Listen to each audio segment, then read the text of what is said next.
वंदे मातरम। मित्रों, जीवन यात्रा में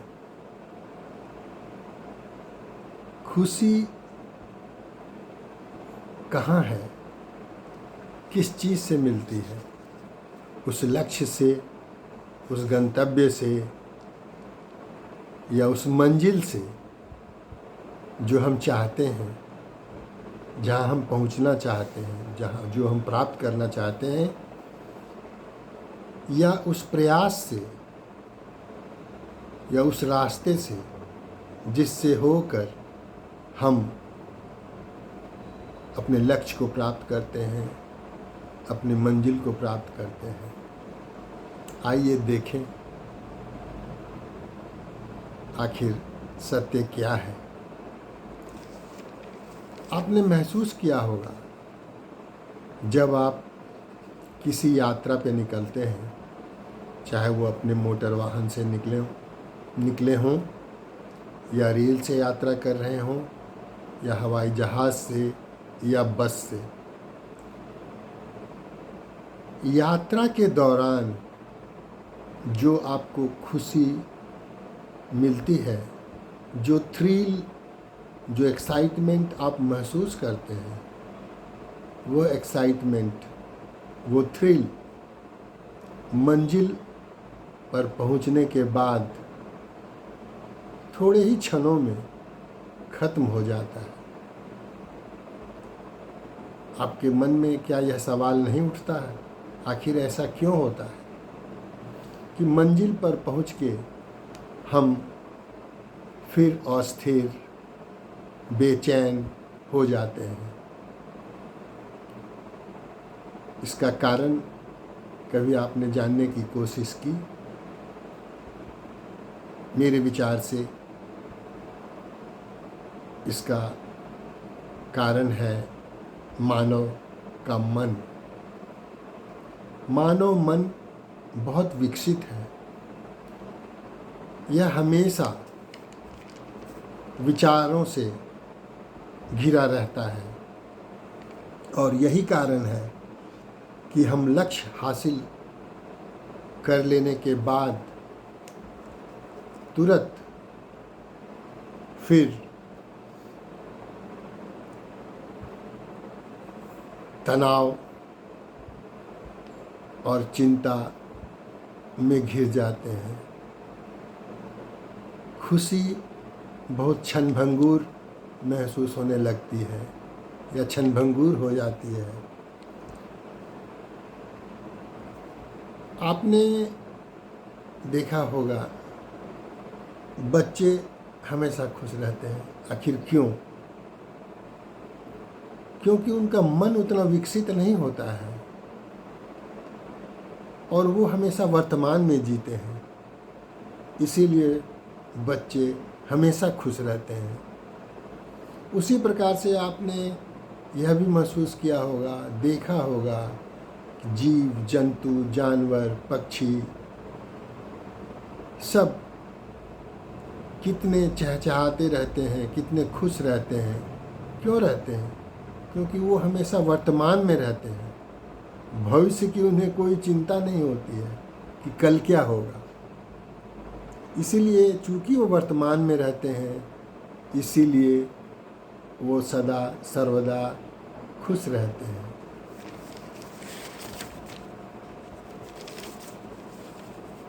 आप सभी जानते हैं, ये कोई नई बात नहीं है, लेकिन फिर भी मैं कह दूं कि परिवर्तन जीवन का नियम है। हम जानते हैं, फिर भी इस चीज़ को मानने से इनकार करते हैं। जो चीज़, जो धन संपदा, जो वाहन, जो प्रसिद्धि आपके पास आज है, वह सदा के लिए नहीं है। हो सकता है कल ना रहे। इसलिए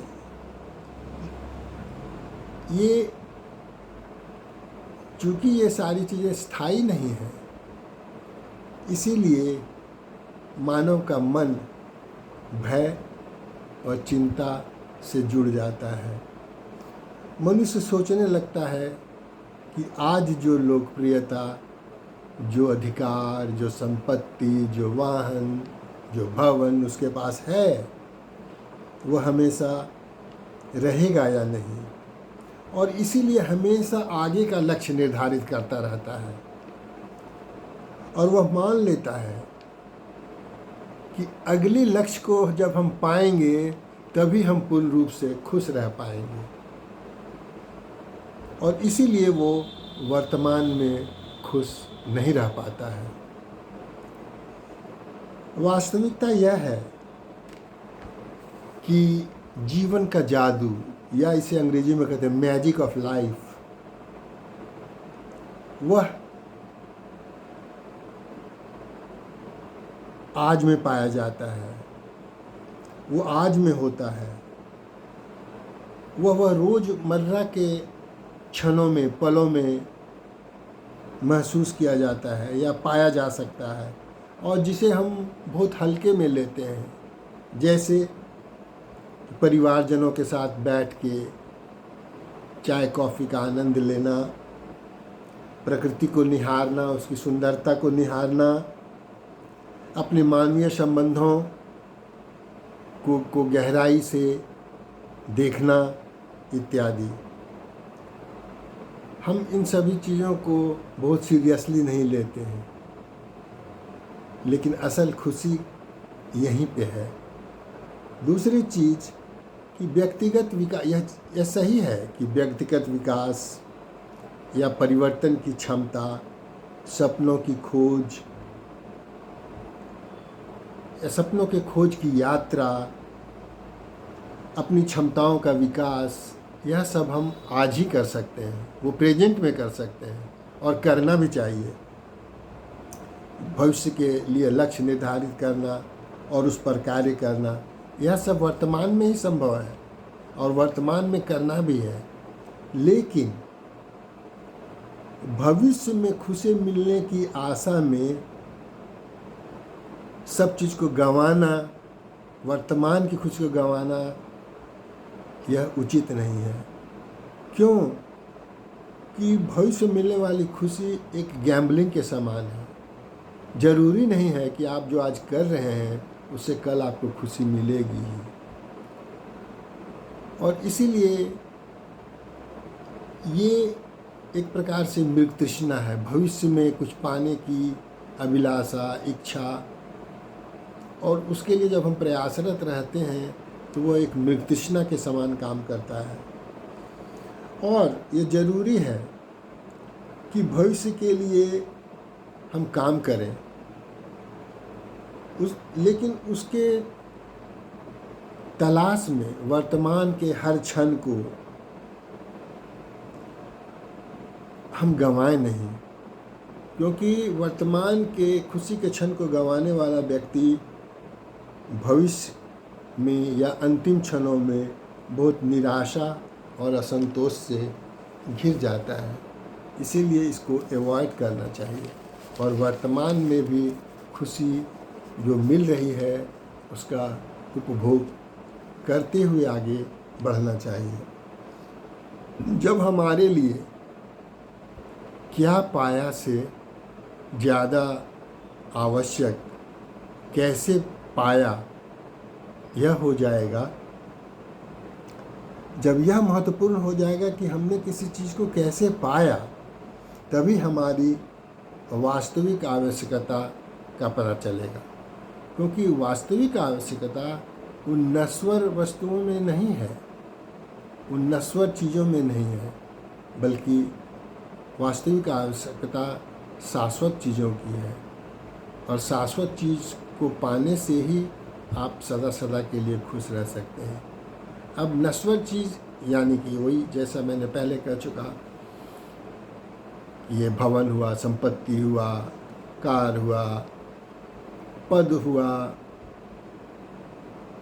अधिकार हुआ, ये सारी चीज़ें नश्वर चीज़ें हैं।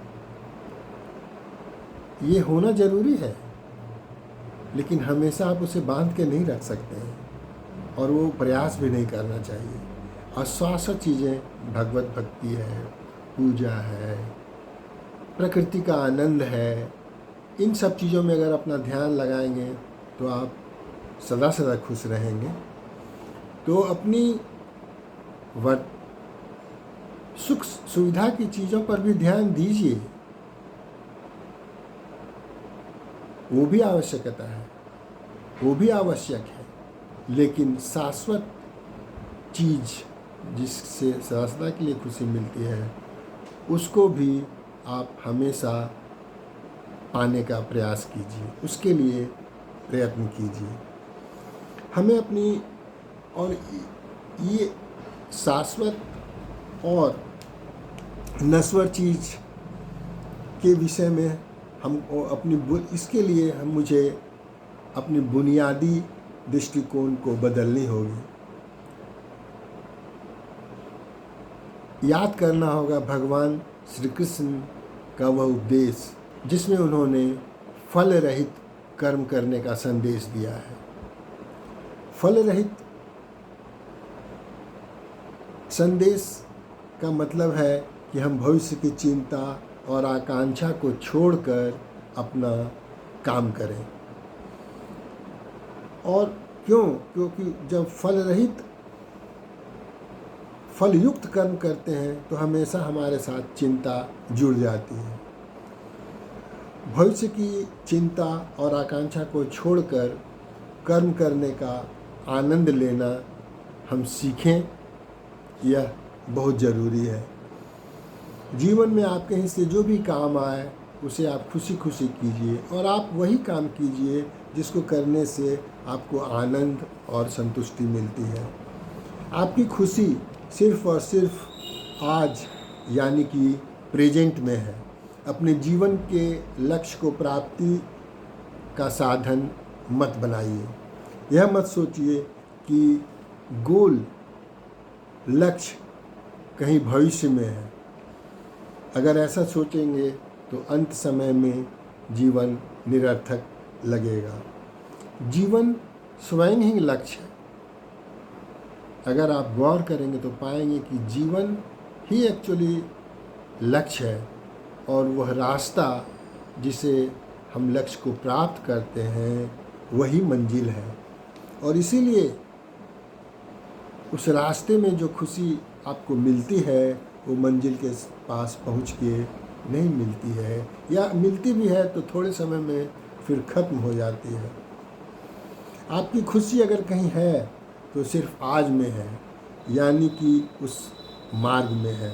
वर्तमान में आनंद लेना शुरू करने से ही आप पाएंगे कि आपका जीवन आनंद से भर गया है, अनंत खुशियों से भर गया है और अनंत खुशियों का स्रोत बन गया है। आज के लिए इतना ही। उम्मीद है यह एपिसोड आपको कुछ प्रेरणा देगा।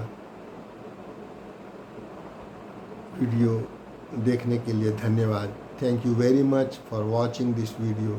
Please subscribe this video so that I can come with better contents in future. Thank you very much.